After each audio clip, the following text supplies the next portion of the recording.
Amados, graça e paz. Eu quero convidar você para nós retomarmos a leitura do capítulo 7 do profeta Oséias. Estamos lendo em ordem cronológica os profetas, e eu quero te convidar para a gente fazer isso com todo o temor no coração, com muita alegria, com sede, com vontade de aprender, de crescer, de compartilhar, de divulgar. Porque em tempos difíceis como esses que a Terra está vivendo, de tantos contrastes climáticos, de tantas mentiras espalhadas, seja virtualmente, presencialmente, de tantas nações se degladiando em função de poder, em troca de poder, a injustiça campeando, o pecado alargando e os humanos ainda adormecidos, achando que dá para viver sem Deus. Em tempos assim, nós temos que lembrar do convite do profeta: volta para o Senhor, Israel, porque pelos teus pecados estás caído. Então vamos fazer isso com temor no coração.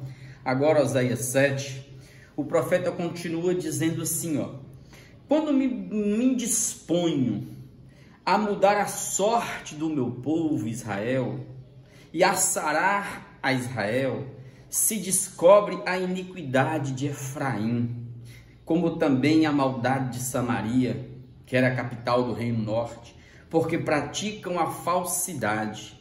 Por dentro há ladrões e por fora rouba a horda de salteadores. Deus está dizendo, quanto mais eu entrava nos porões deles, entrando nos labirintos do ser deles para curá-los, para tratá-los, mais o pecado aflorava e mais maldade aparecia. E mais idolatria chegava, e mais mortes chegava, de forma que os príncipes eram roubadores injustos, e gostava de um povo injusto e roubador, porque os dois viviam nesse processo de retroalimentação. Então Israel não se sarava, porque nunca voltava para Deus e nunca buscava a Deus. Não dizem no seu coração que eu me lembro de toda a sua maldade? Agora, pois, os seus próprios feitos o cercam, acham-se diante da minha face. Seus pecados estão cercando vocês, estão tudo diante de mim, estão palpáveis à luz. O que vocês fazem às ocultas está tudo agora à luz do sol para todo mundo ver. Não são vocês que dizem que tudo está diante dos meus olhos? Pois é, está mesmo. Porque a lei está lá, vocês leem a lei. E pela lei vocês sabem que vocês estão pecando. Por que não assume e volta para mim? Mas Israel não fazia isso. Verso 3. Com a sua malícia alegram ao rei e com as suas mentiras aos príncipes. Entenderam agora? Ou seja, o pecado do povo alegrava o rei, porque aí o rei continuava roubando, o rei continuava oprimindo, cometendo injustiças e torpezas. E falsificando a realidade. E distorcendo a verdade.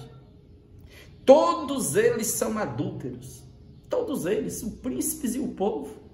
Um vive do outro. É um processo que vem de cima e vaza para as camadas. Está no inconsciente. Vaza. Adulteram tudo. Adulteram as relações conjugais. Repudiam as mulheres, adulteram a vida, roubam, matam, destroem, aceitam propinas, subornam. Está tudo adulterado entre vocês. Vocês são adúlteros porque vocês adoram outros deuses também, semelhantes ao forno aceso pelo padeiro, que somente cessa de atiçar o fogo, desde que sovou a massa até que seja levedada. O coração vai ficando aceso, vai acendendo o fogo da maldade, do pecado, dos desejos malignos. É como um forno aceso mesmo. O padeiro só deixa de colocar o fogo, o tição lá dentro, quando ele dá aquele descanso para a massa, até que ela incha e ele volta para o forno de novo para assar. Depois de 2 dias, diz, aliás, no verso 5, no dia da festa do nosso rei, os príncipes se tornaram doentes com o excitamento do vinho, e ele deu a mão aos escarnecedores. No dia da festa, no dia que eles vão fazer as solenidades, que vão receber suas posses, os banquetes tomam conta. E diz o texto que eles adoecem com o excitamento do vinho. O vinho vai excitando e despertando todas as maldades dentro deles, tudo que está acumulado, e ele deu a mão aos seus escarnecedores, aqueles que zombam e escarnecem de tudo, da justiça, da verdade, da vida, porque prepararam o coração como forno, tá vendo? Aqueceram de maldade, enquanto estão de espreita na bituca, só esperando o momento de dar o bote. Deixa tudo preparado, maquinado aqui dentro do coração, e só esperando o momento de fazer a maldade. Toda a noite dorme o seu furor, mas pela manhã arde como labaredas de fogo, solta tudo para fora. Os ratos trabalham de noite. É na calada da noite que se preparam as piores maldades que tem. Todos eles, diz o verso 7, são quentes como um forno e consomem os seus juízes. Todos os seus reis caem, ninguém há entre eles que me invoque. Não tinha ninguém. Cadê a ira de Deus? O que tem aqui é um povo que distanciou-se do Senhor. Os reis caem, porque se você for lá na história do livro dos reis, por exemplo, se você ler lá 2 Reis, capítulo 15, você vai perceber que só aqui no Reino Norte, quatro reis foram assassinados. Zacarias, Salum, Pecaías, Peca, todos eles foram assassinados. Uns assassinando os outros para tomar posse, para entrar no governo e continuar fazendo as mesmas maldades.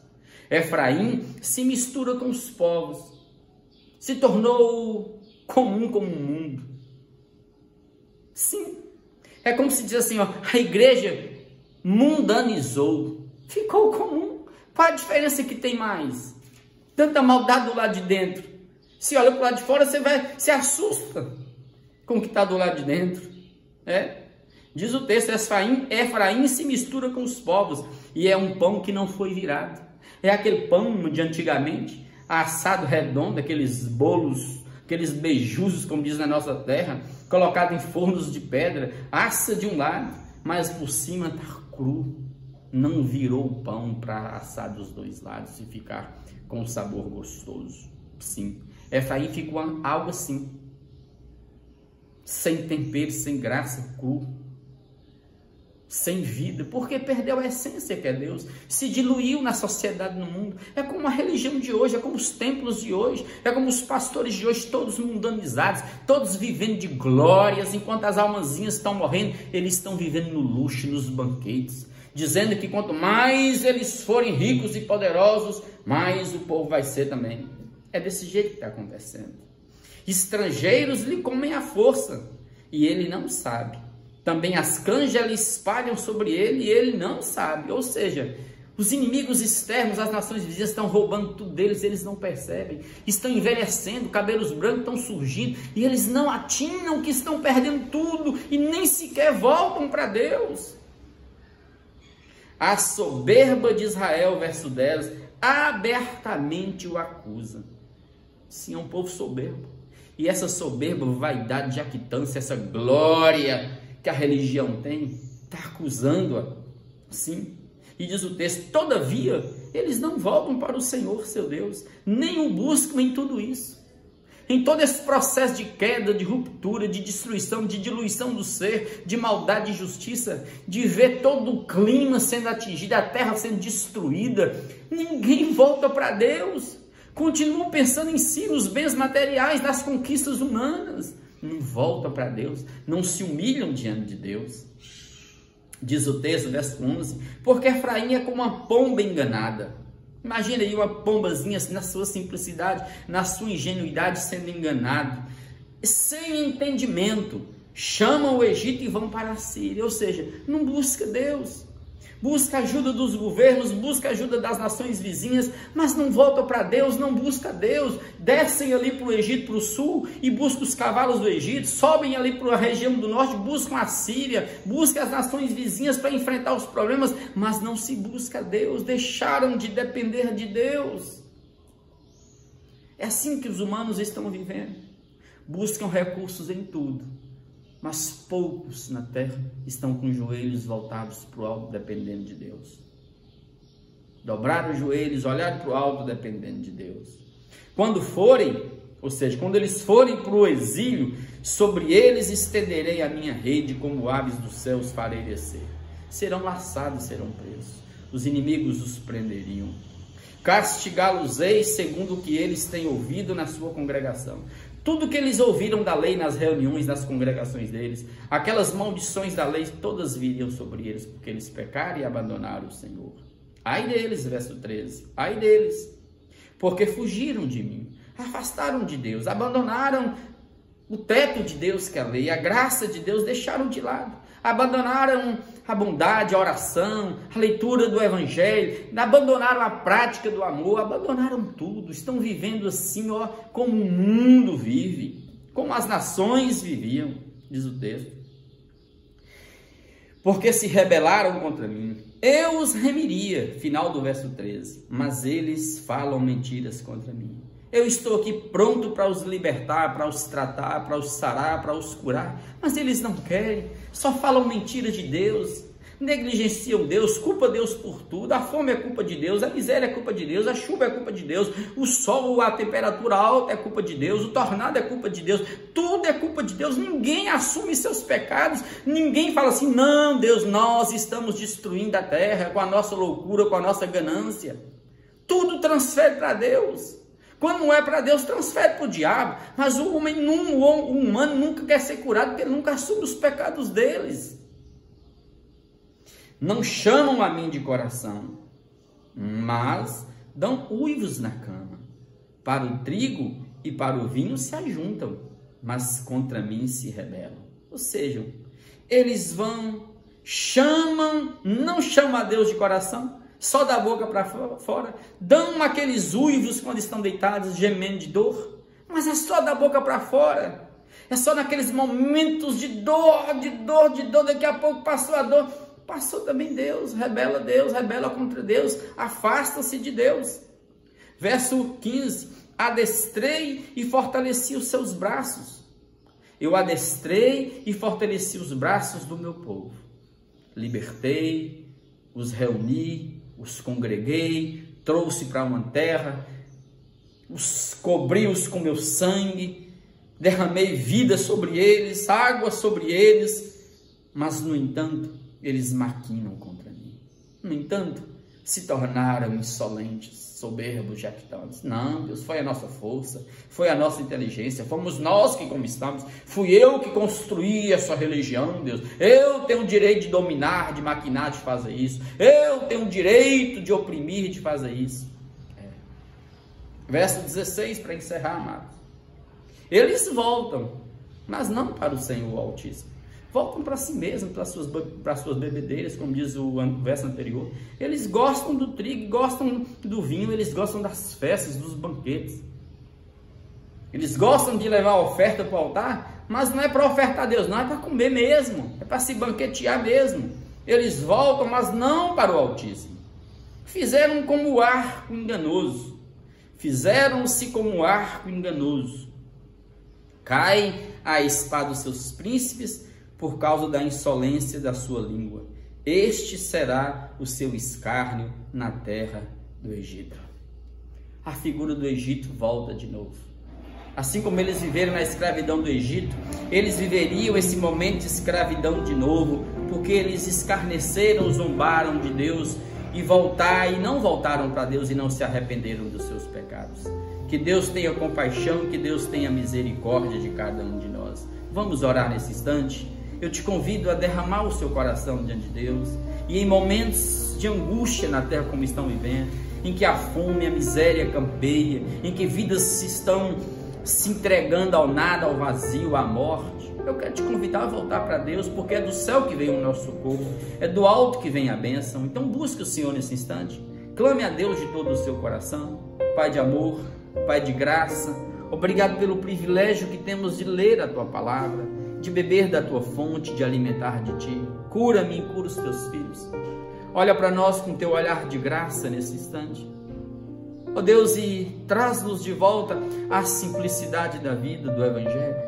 Não nos deixe afastar daquele que é o nosso Salvador, o nosso Senhor, aquele que de forma amorosa e esplendorosa se deu por nós na cruz. Ó Deus, não deixe que o Teu Espírito, Pai, ó Deus, seja esfriado em nós, o fogo apagado em nós. Acenda, Pai, a chama do amor em nós. Reaviva o dom do Senhor em nós. pela palavra, Pai, reaviva o nosso coração e ensina-nos a andar na Tua presença em santidade todos os dias. Olha para nós com Teu olhar de graça nesse instante. Cuida de cada alma, de cada pequenino do Senhor que está agora orando conosco. Envia o Teu anjo, abre essa porta, faz um milagre. Pacifica esse coração que está angustiado, essa alma que está atribulada. Oh Deus, derrama o refrigério do Senhor. Tira dessa mente todo pensamento de loucura, de morte, e abre a porta do milagre.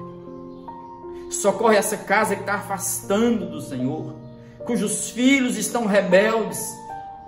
Oh Deus, fugindo da Tua presença, traz para o Teu altar. Quebra, Pai, todos os grilhões do diabo. Destrua os nossos inimigos que tentam, oh Deus, afastar-nos de Ti. E ajuda-nos a sermos aquilo que o Senhor quer que sejamos em Cristo Jesus. Cura as feridas desse que está doente, esse que carrega no corpo doenças de morte malignas. Cura, põe a Tua mão, unge agora, Pai, com Teu azeite, com Teu óleo, da cabeça aos pés. Que o bálsamo do Senhor, ó Deus, seja sobre essa vida nesse instante, e que toda enfermidade saia em nome de Jesus, e que todo laço de morte seja destruído, e que todo pecado maligno seja destruído, que o perdão do Senhor, Pai, ó Deus, seja tomado como posse, dado na cruz do Calvário. É assim que eu abençoo essas vidas, é assim que eu os coloco diante de Ti, e agradeço, ó Deus, por esse texto, por essa porção lida da Tua palavra. Cubra-nos com Teu sangue e guarda-nos nesses dias difíceis.